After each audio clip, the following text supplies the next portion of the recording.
Sure you don't need Yeah, it? no, I don't need it.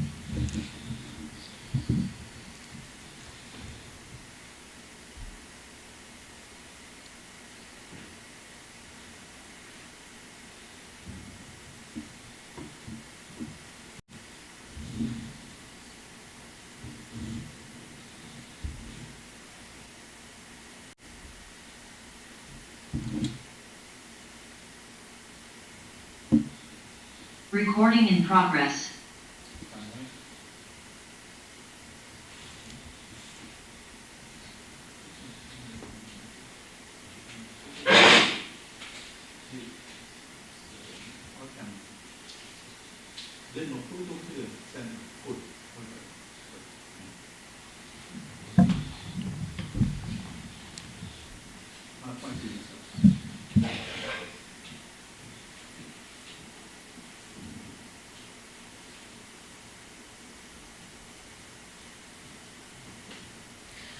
Welcome to the members of the media and all our viewers on social media.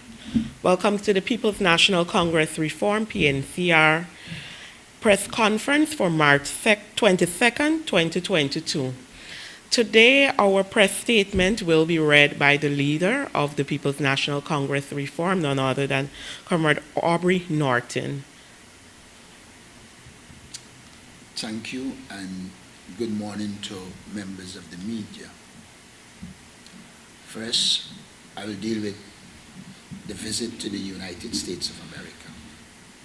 I visited the United States of America in my capacity as leader of the People's National Congress Reform from the 4th to the 18th of March 2022.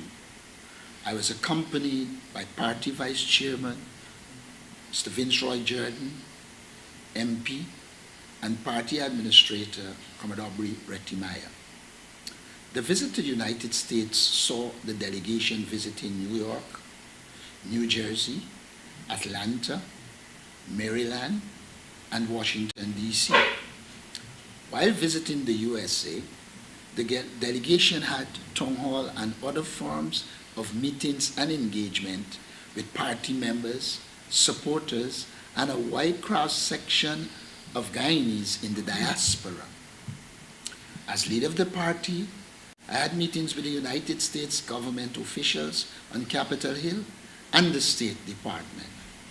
I took the opportunity to brief these government officials on the political situation in Guyana and undertook to keep them abreast with developments in Guyana. Significant focus was placed on a demand for a clean voters list and for action against ethnic and political discrimination practiced by the People's Progressive Party civic government, among other issues. Our meetings were very cordial and productive. On behalf of the PNCR, I wish to thank all those persons in the USA who supported our delegation and party during our recent visit. Your support is much appreciated. The PNCR calls on government to address the rising cost of living. Guyanese have looked on with growing concern as the cost of living has escalated even beyond the staggering heights of 2021. While we are cognizant of the fact that the world is experiencing inflation, it is of great concern that the PPPC government seems incapable of conceptualizing and implementing policies and programs that will address the situation and bring relief to the people of Guyana. This raises urgent questions and leads many to the conclusion that the government is not only incompetent but also uncaring. We believe that government must respond so that citizens are not pressured by events beyond their control. Had the government followed the PNCR's advice and developed a people-centered approach, Guyanese today would have had more money to offset rising prices. The PNCR had advised, for example, increasing the 2022 salary of public servants by over 25%, raising the minimum wage and tax threshold, removing personal income tax for low-wage earners, providing a generous risk allowance to frontier workers, and guaranteeing all households a minimum livable income. Such measures would have helped considerably.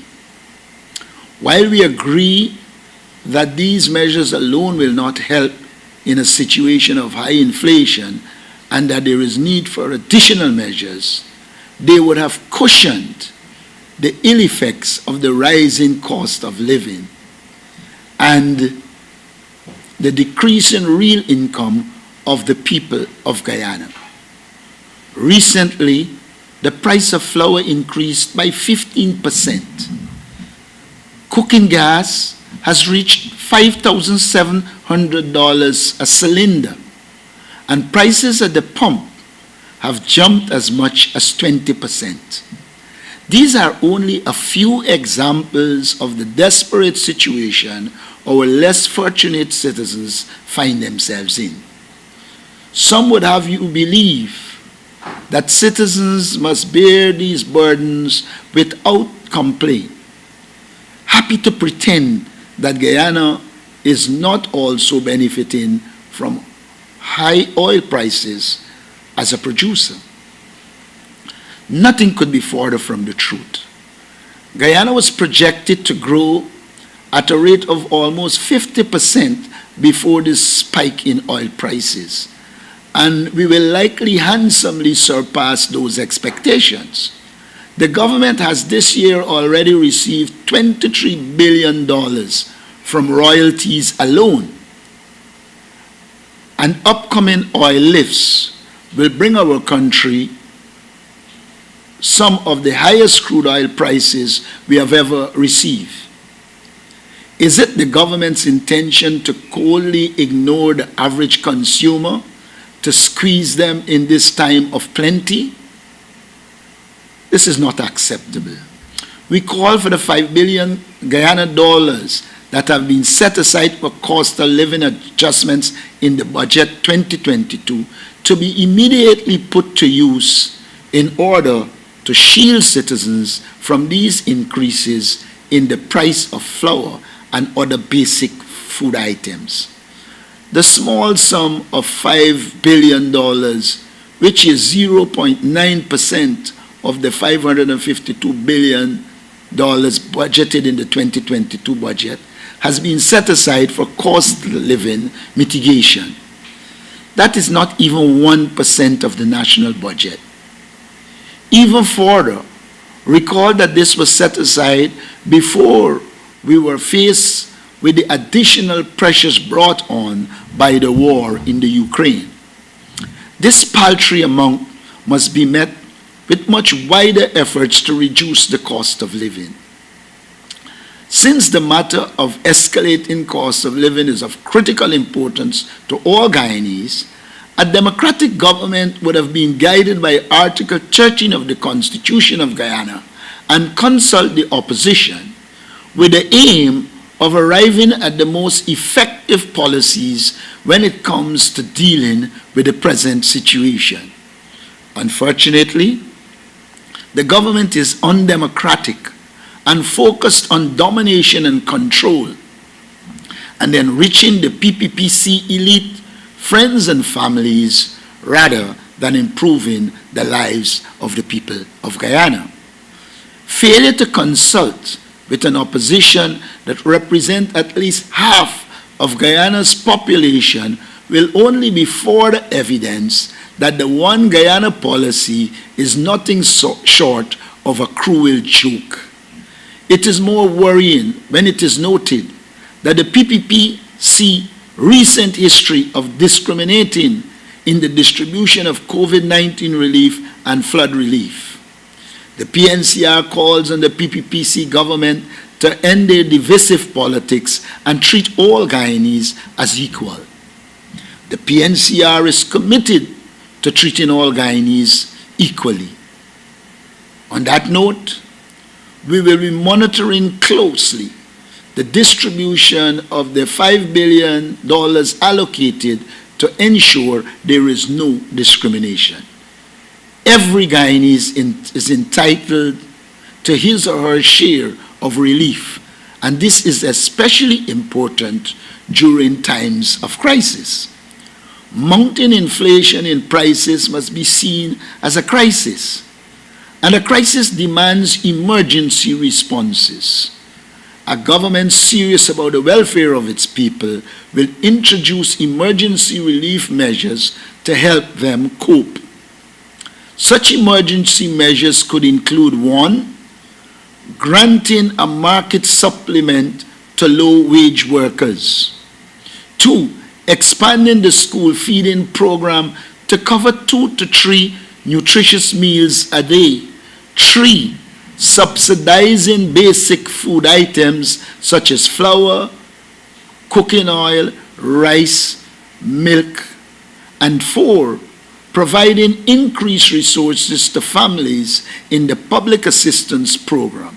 At the same time, this PPPC must end political discrimination in the provision of social assistance.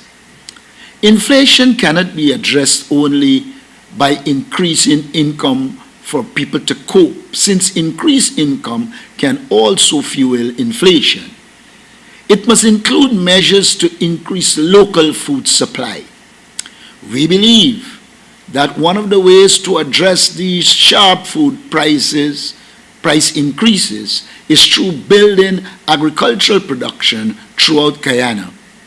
Each region of this country should be food secured. The PNCR therefore calls on the government to focus efforts on building agriculture across Guyana. Every region should have an agricultural program that is aimed at achieving food self-sufficiency. In addition, buffer stocks arrangements could be put in place to deal with rising prices. Serious efforts must also be made to facilitate agro-processing, not just grand aspirations with no concrete solutions, but clear and well thought out policies and programs to develop agro-processing in Guyana. Additionally, we must pay special attention to small-scale farmers, an important source of employment for many and a means of dealing with high food prices. Government must also address critical infrastructure needs that will help produce to get to the market. In this regard, we urge the government to expand the Rural Agricultural Infrastructure Development Program RAID, which was initiated by the APNU-AFC. This program, it must be recalled, resulted in previously neglected farmlands in the villages of Victoria, Buxton, Golden Grove, inter alia, being able to return to agriculture. This program should be reactivated and expanded. In addition, we wish to remind the government about a measure we have previously proposed to help micro, small, and medium-scale businesses. We recommend it and wish to reiterate our call for a grant of up to $5 million per business to promote and help micro, small, and medium-sized businesses. This will help new people into farming and other businesses, but also help a wide array of businesses to grow throughout the country. The foregoing is a clear indication that the PNCR has studied the situation and proposed solutions which we believe will benefit the people in the short and long terms, and is a clear manifestation of our commitment to our people-centered development strategy. I thank you.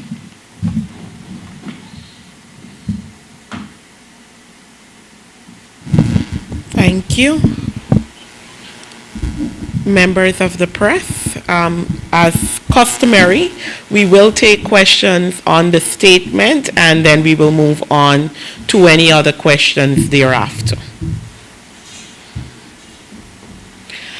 I see the hands of News Talk Radio Guyana. Good morning, Mr. Norton. Dennis Shimroller, News Talk Radio, Guyana Waves. Mr. Norton, in light of the suggestions that you have floated here to question the impact of the cost of living, is your party going to be actually formally proposing this to the government in a written form, aside from publicly stating this to the press conference? Well, if you accept that when at a press conference you make public pronouncements, they are really policy positions, and if you know that government will follow every press conference, then it is in the public domain and it is for the government to act. Thank you. I see the hands of Mr. Adam Harris. Yes, very good morning. Yes, it's still morning to everybody, to the press conference, to my colleagues. Commonly, one of the things that everyone was saying all along is that the money from oil would go to help the people of the country. When last we checked, there was about $375 million of the oil resource that was put into the kitty, or should be put into the kitty.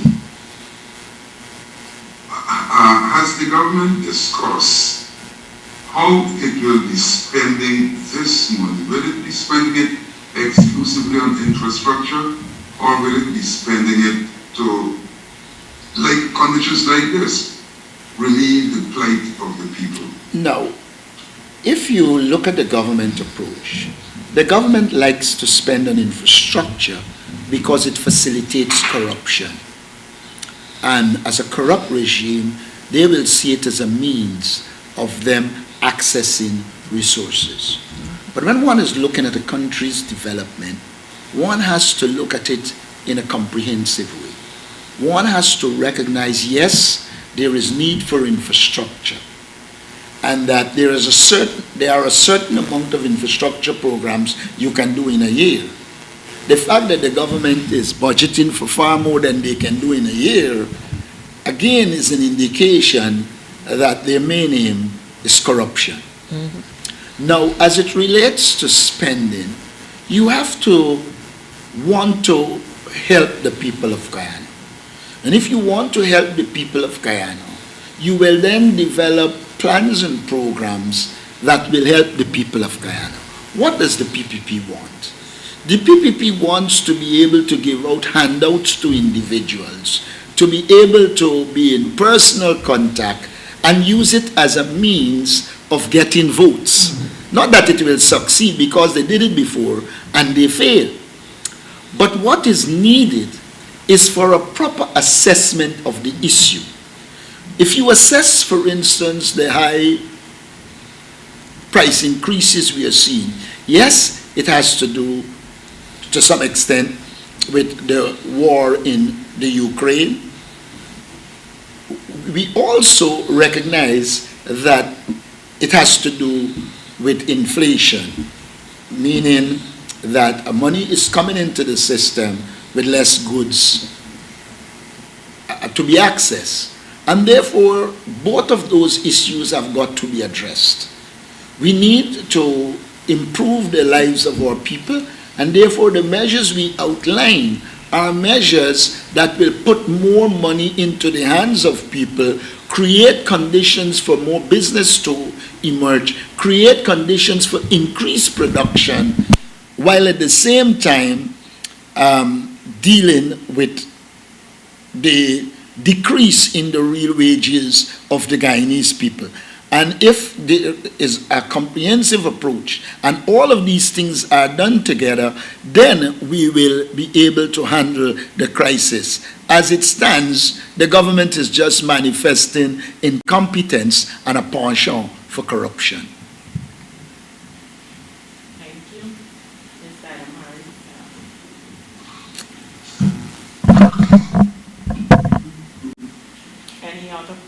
media house would like to ask any other question. You have a follow-up, Mr. Harris? Well, not on that. Another question, unless one of my colleagues wants to ask a question. Mr. Norton, you were in the United States for a couple of weeks and you had extensive meetings in the tri-state area. I don't know if you went out to Connecticut or what. But while there, sir, what was the reaction of your party members and supporters to what is happening within the party? And another thing is that I'm interested in knowing how do they feel about the situation in our parliament with Mr. Harman resigning as a member? Well, first of all, I must state that the support has been overwhelming. If you would have seen the videos of the town hall meetings, etc., many people commented that it was the largest turnout they have seen since Forbes Burnham. I am in no position to compare, but that was one of the comments that were made. I believe our people in the diaspora are enthusiastic about the new leadership in the party. In fact, they have offered support, they have supported, and they pledge to continue to support our party. On the other hand, we have committed to working with our comrades in the diaspora. We have also committed to transparency and accountability in everything that we are doing with the diaspora. The members of the diaspora, the people in the diaspora, are very concerned about what is happening in Ghana, particularly as it relates to corruption and discrimination and the attempt to dominate the entire society. I must state as well that in my meetings with the Indo-Guyanese community there, particularly the members of the Christian churches, we had intense discussion on how do we move forward in terms of dealing with the ethnic problems in Guyana. In this regard, we would have outlined a number of things we intend to do as a political party and as a future government to ensure we can deal with the ethnic problems in Guyana. As it relates to the question of parliament in Guyana, a lot of people seem concerned that we have not filled the seats as yet. What I did was to plead with them to be patient. We will do everything to ensure that those seats are filled and that we have a full complement in Parliament. I also said to them that we should not be sensational and emotional. We have to face reality. The reality is that the PPP only comes to Parliament once they want money. So we didn't anticipate there was going to be a parliamentary session before the end of this month, which is when the last resignation takes effect. We didn't anticipate there was going to be a parliamentary session before that. So we did not hurtle to deal with the issue. We must recall that it is at a parliamentary session, new parliamentarians will be allowed to enter the parliament and elections held for an opposition leader. So they are paying keen interest. We are going to do what is required to be done. We have urged patience, and so I think our people in the diaspora understand the situation and they are willing to trust our leadership and let us take all of us forward. Thank you, Comrade Leader. Unless somebody else wants, there are two quick questions I would like to ask him. Go ahead, Mr. Harris. Nobody else has indicated. One of them has to do with this reaction to the CCJ on a ruling by the DPP. And the other one has to do, sir, with a notice I saw where there appeared to be an objection from the people in Queens to you visiting Queens, and they said, you will not be welcome unless you recognize the government and blah, blah, blah. I don't know what came out of that. I know you did have a meeting in Queens, sir. Perhaps you could talk me through what happened there too. I had more than one meeting in Queens. The truth of the matter is I paid little or no attention to the PPP ragamuffins who are going on. None of them did turn up to protest. We had our meetings. We engaged the people in Queens. And for me, it was a non-issue. And so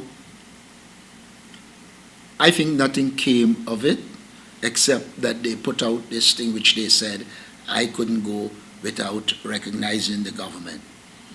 Now, as it relates to the CCJ ruling, first of all, as I understand it, the Constitution does give the DPP some powers. I do, however, agree that there are times when the DPP oversteps the bounds.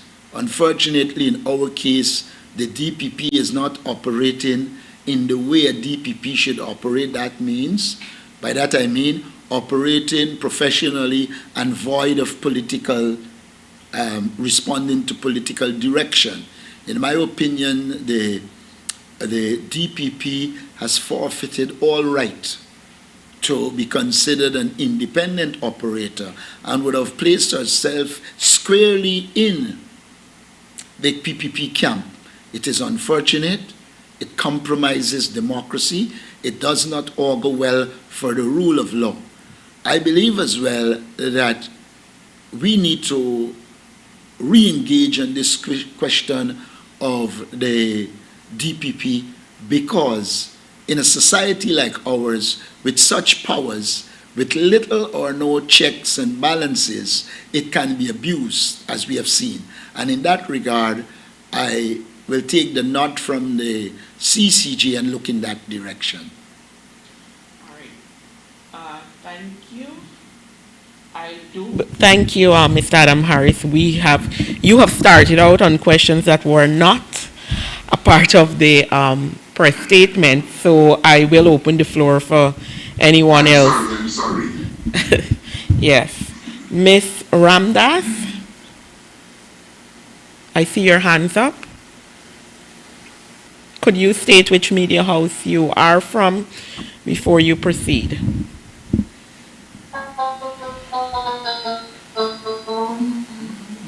One sec, Ms. Ramdas. You may need to check your volume or your signal, because we're just hearing lots of sound coming from your mic that is not clear. We're seeing that you're speaking, but there is no sound. The sound is not coming clearly. Well, there's no sound right now. Yeah. All right, we'll give Ms. Ramdas some time to check on her system there. Anyone else? Any other questions outside of the press statement? Okay.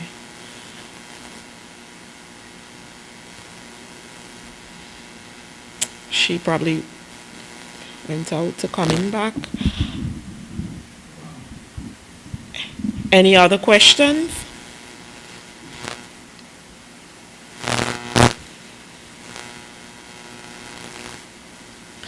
Can you hear me? Yes, we're now hearing you. This is somebody else. This is not. Could you state the name? Pardon me? No, Richmond from Met Reviews. Okay, go ahead, Ms. Richmond. Right. Yes, I wanted to ask the leader if he has any thoughts on the fact that there are presently no commissioners in the ERC.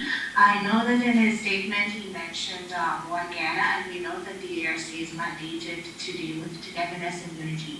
But up to yesterday, I made a call, and there still aren't any commissioners in that board. I'm not so sure I got the question. Is it that if I'm concerned that there are no commissioners?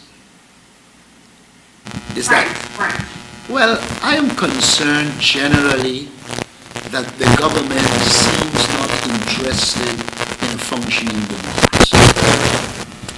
Now, you can have commissioners and still they're not performing the functions they should perform.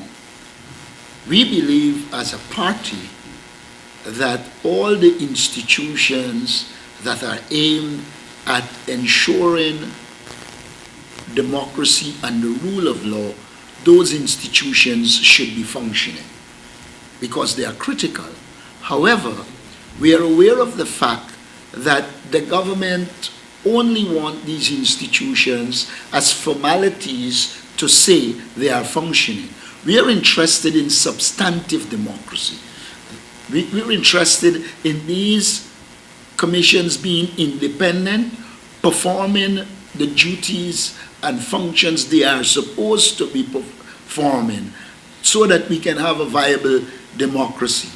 Now, you know there is the case of the Police Service Commission.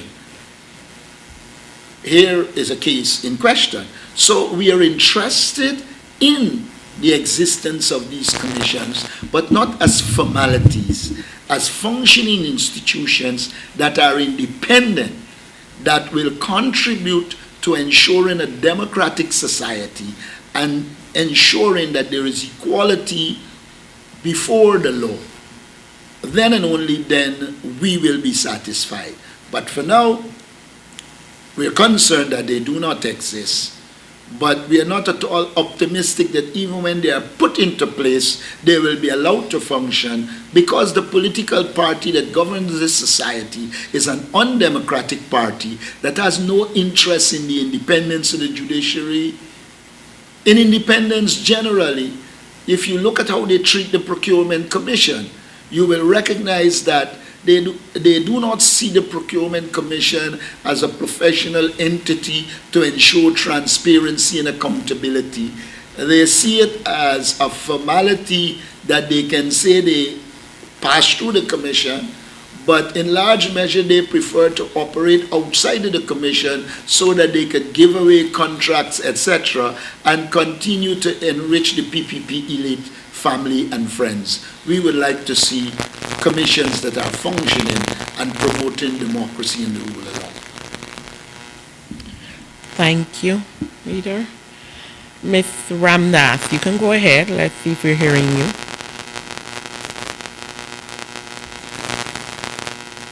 Okay, I'm sorry about that, first of all. All right, so my question to... One second. Ms. Ramnath. Ms. Mr. Ramnath, 1 second. Could you indicate your media house? I'm very sorry. Sorry, I said Kaiser News before, but I'm not Thank sure you. either. Thank Kaiser you. News. You can go ahead. Can I go ahead now? Yes, you can. Okay.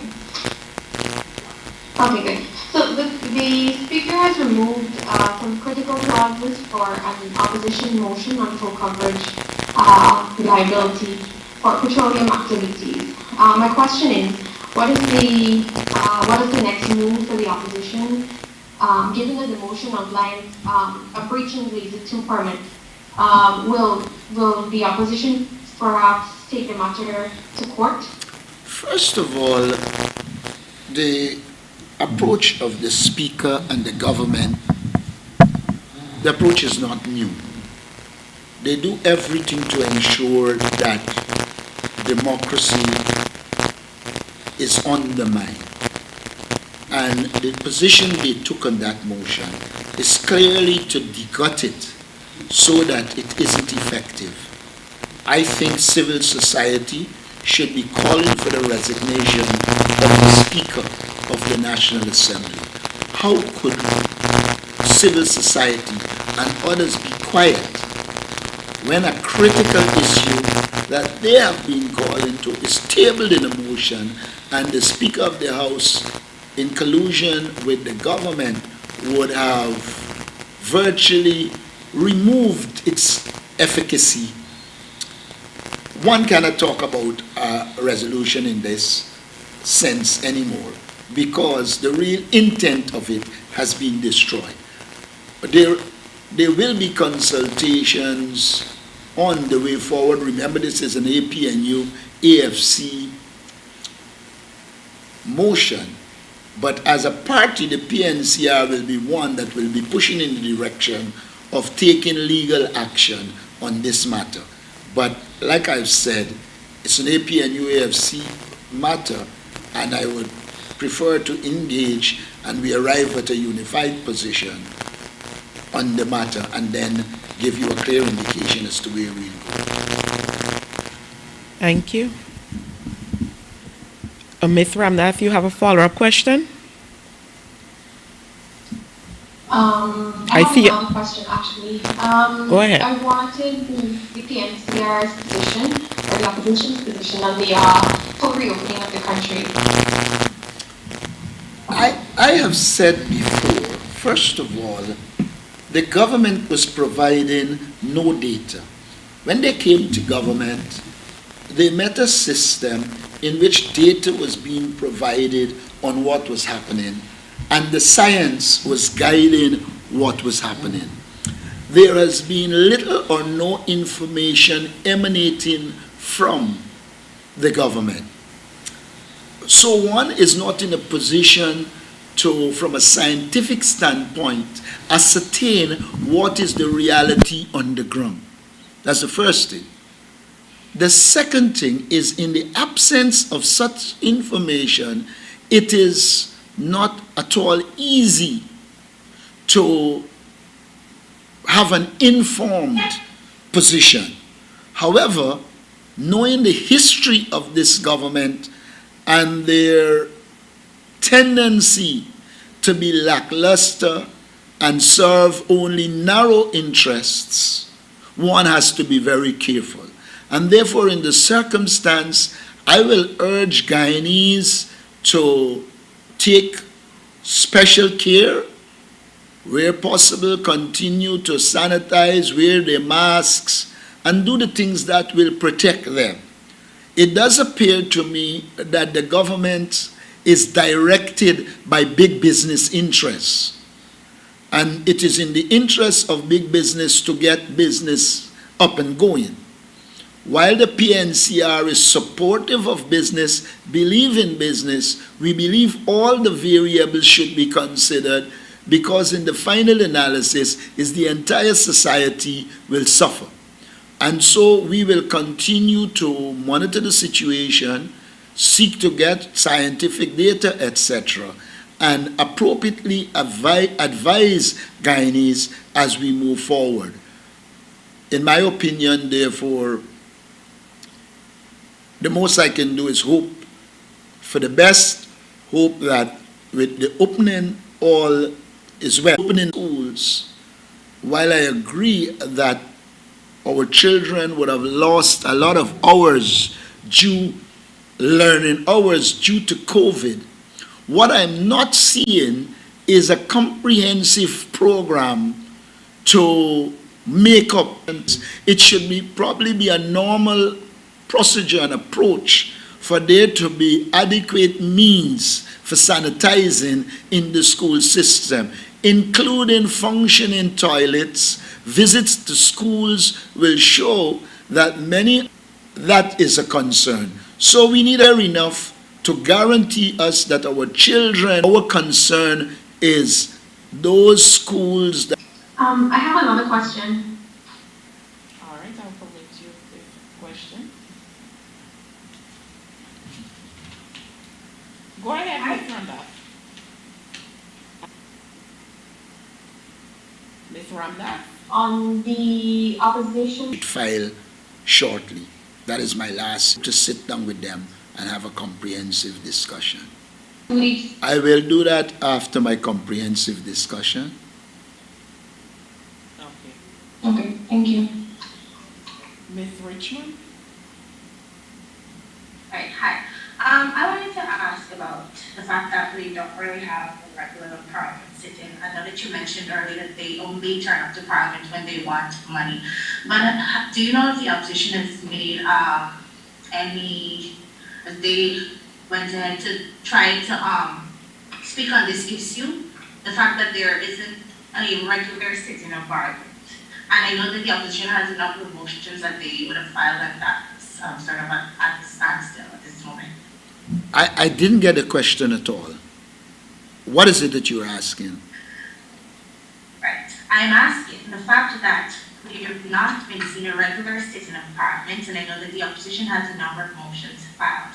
Has the Pncr, the opposition, made any inquiries with the speaker or anyone to know why is it that there isn't a regular sitting of parliament, and how do we move forward from there? I think that questions were asked, but we also know the answer. The government has no interest in a functioning parliament. The government's main interest is to use parliament to get money and to have a facade as if there is democracy. We have been informing the international community on this matter. We have been engaging on this matter, and we will have to probably have People's Parliament outside of the Parliament rather than waiting on them for Parliament. Thank you. Ms. Richmond, your hand is still up. Do you have a follow-up or something of that nature? Any other questions? No, sorry, no. Okay, thank you. Any other questions from media? Mr. Adam Harris? Mr. Adam Harris, I see your hand is up. Yes, sorry. One quick question, sir. What is the present relationship with Mr. Granger as the leader of the Have you been communicating with him since your accession to office as leader of the PNC, sir? But he's a former leader of the party, and this party treats all of its former who would have contributed to the development of the party. All leaders would have made mistakes. It is our task to look at their contribution, assess it, look at the mistakes of all our previous leaders, seek to ensure we don't make the similar mistakes and move on. In a nutshell, Mr. Comrade Granger is a former leader of the party. Thank you. Ms. Richmond, your hand is up again. Yes. Okay. To the leader. I know that earlier when this entire situation arose with the vice president from the Vice News, you were calling on the police to investigate the scene. Would you be able to say if any investigation is happening? Not to my knowledge. I will repeat the call, but it is evident that the Ghana police force has been politicized and that the dictatorial nature of the PPP will not permit the law to take its course. And so, as far as I know, nothing has happened. I don't anticipate anything as it relates to the police will happen. It is a question of what action will be taken in the future. These things have a way of building up, and then the crescendo. We will work towards the crescendo. Thank you. Any other questions before we close off? Any other questions? Okay, well, I would like to thank all media houses today for participating in our press conference, and thank you to our viewers for watching. Do enjoy the rest of your day.